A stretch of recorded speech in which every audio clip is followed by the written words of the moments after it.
এর আগে আমরা বলেছিলাম যে বুলগেরিয়া তাদের ভিসার বিষয়টা ইন্দোনেশিয়া এবং ভিয়েতনামে স্থানান্তর করার কথা আগেই জানিয়েছিল।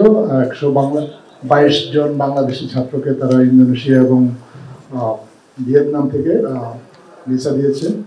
রোমানিয়ার সাথেও এই বিষয়ে কথা হয়েছে। রোমানিয়া ব্যাংককে তাদের ভিয়েতনাম এবং থাইল্যান্ডে তাদের দূতাবাসে বাংলাদেশি ছাত্রদেরকে ভিসা দেওয়ার কথা জানিয়েছে এবং এই নিয়ে রোমানিয়ার সাথে আলোচনা চলছে। কাজাকিস্তান জানিয়েছে যে তারা ব্যাংকক থেকে বাংলাদেশি ছাত্রছাত্রীদেরকে ভিসা দেবে।